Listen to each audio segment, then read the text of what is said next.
Quentin King. Welcome. Paul here, Music Villa, Bozeman, Montana. Quentin King was just playing a D28 right there, Martin D28. And we're going to talk today and compare a D28, an HD28, and an HD35. We've done this in the past, okay?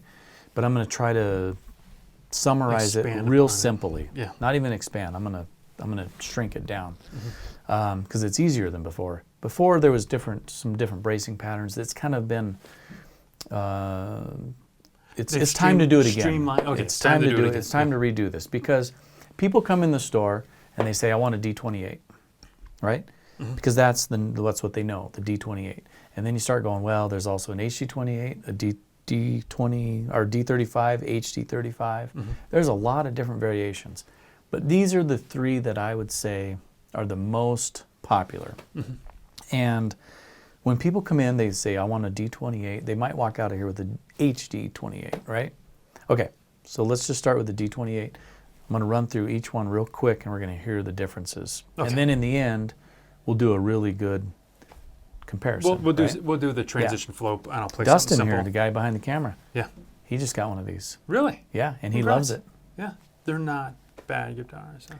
Right. He loves it. Okay, D28. All of these are forward shifted braced, right? Now, they used to be standard shifted. Some were forward shifted. Mm-hmm.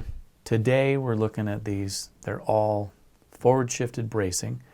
Okay. And briefly, forward shifting means that the wood, if you could flip it up, instead of being centered closer to the bridge, it's actually up closer. The center of the X is closer. So that leaves more space kind of unencumbered down here to vibrate and provide the sound impact, whatever the effect of the sound is. Generally perfect. Louder, maybe a little more bass response. Exactly. Okay. And bracing on this one really is the first difference. Okay, so H means herringbone. So there's these two you back see here. The distinction. This the just has difference. just has the black, white, black inlay here on the top. So the other ones are herringbone inlay. So the big difference right now, all we're really talking about on this one is it's non-scalloped. So the braces, the X brace you were just talking about, they don't scallop out the... I love scallops. And we're going to look at that. I have a picture. I mean the I like scallops too. Okay, sorry, that sounds go ahead. good actually. Totally derail your... That's all right.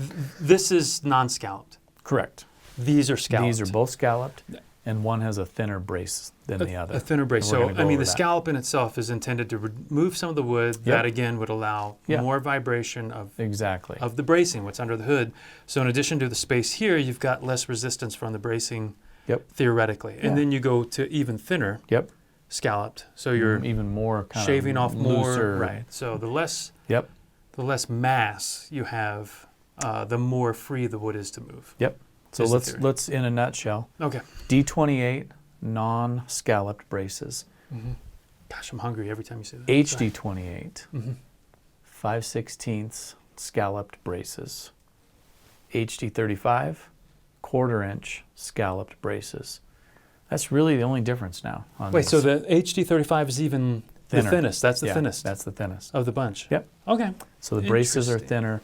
And so, why would you want one of these? Okay, so this one, I always tell people, just play it and hear it because some people don't want that little bit of extra bass. They like the focusedness of the D28, and you can kind of get on it. Yeah. Like if you're really hitting it hard, that non-scalloped. It's not going to be quite as blurry. It's not going to be so boomy, and you can lose some tonality in the boom. Yeah, and the boom, overtones. Exactly, the boom of the overtones kind of gives you. Most people, though, they like to hear boom and loud. That's kind of what sells guitars. It really is. I'm in that camp. I like boom and loud. Yeah, me too. I do too. I mean, I'm half deaf in some parts, so if it's big and boomy and loud, to me, that's like, ooh, that's a good guitar. That's what's good. Yeah, when I can feel it. Yeah. But it's not necessarily the case. It depends on what you're doing. What do you want out of a guitar? There's different applications too, right? I mean, if you're going to perform with this, maybe you want it to be more punched and focused, or if you're going to record with it, maybe it's, I don't know, maybe it's a little easier and cleaner to work with something that's a little I've just sold 2 of these recently. One was to Dustin, who really didn't know what he wanted because I sold it to his wife for a Christmas present last year. And but what he has told me is, when it's plugged in stuff, it just is, it's clean and loud and good, and Everything about it's great. Where you might get more boom on the other ones, right? Which you may not want. I mean, my HD28, it's a challenge. It's a challenge to get it dialed rein it in. Yeah, especially because I use the mix of the bridge plate and the condenser. Right. So, I mean, that's why I'm sensitive to folks and appreciate the perspective that sometimes less boom can be a more functional performance instrument. Exactly. So we're going to kind of listen to each one of them. Like I said, if you just came in off the street and you played all these, you might go, whoa, I like this one because it's got the most boom. Right.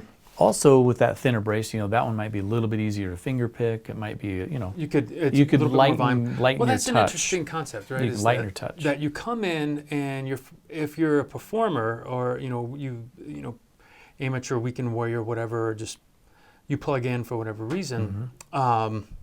When I'm buying acoustics, that's what's going to draw me is the boom, and it's only when I finally get all my stuff and I go to play it the first time on stage, I'm like, this thing is a bear. You're putting in that feedback buster in the sound hole. You're turning all the bass off.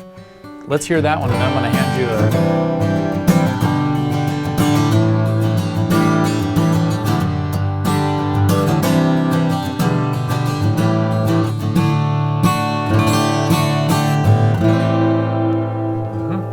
Hopefully these D28. things are still tuned. We tuned them up, but it's HD28.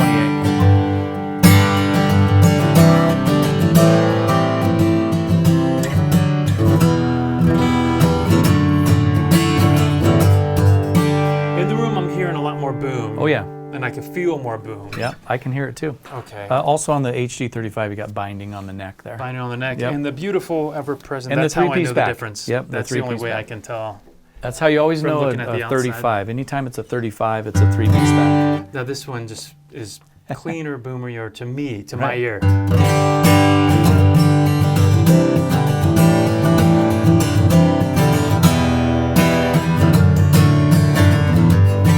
Okay. Ooh.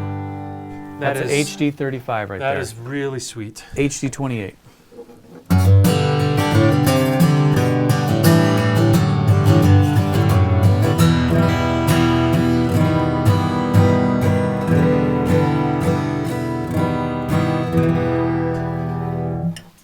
D28. Now this doesn't sound as different from the HD after comparing the HD28 to the HD35, which was so much more in my head, boomier and louder. These sound much closer. I heard it though. It went. There's literally, a difference. Well, that's cool. So we'll do the side by side. We'll do the side by side and let everyone get a good shot of each one. Pretty cool though. They're very cool to hear them all side by side. Well, we never can have any of these three at the same time. It seems like one comes in and it sells, and then all of a sudden. So today was great because we have all three of them, and we really needed to do this comparison. I think. I think it's important to point out too that while we are always basing whatever we're showing on YouTube based on inventory. Yeah. I want to be clear that it's not like we're going and selecting. It's not like there's 5 HD35s and 5 HD28s that we pick out to try and match preconceived notions. These are stock. Right. And we just grab the one that is there. Yeah, they just came in. And so what you're hearing is just this, I think, is honest a reflection of the mechanics of the interior of these guitars as you could find. Which is cool because a brand new guitar, these just come off the factory line and they do what they're supposed to do, which is nice because people go bracing, blah blah blah, all this stuff. There's all these little things in there, and like, does it really matter? Well, you can hear it. I can hear it. I can feel it. So, I can feel the difference. Well, that's cool, Quentin. Thanks for being here. This is a good one. I'm looking forward to doing We'll give a nice comparison here at the end, and side. Also, if you want to see some pictures of the bracing too, we can maybe add that in there too. I've got some tops that have the bracing. It shows you what scallop looks like versus non-scallop. So. I remember those. Those are good pics. Thanks, Quentin. Thanks for being here, everyone. Thanks.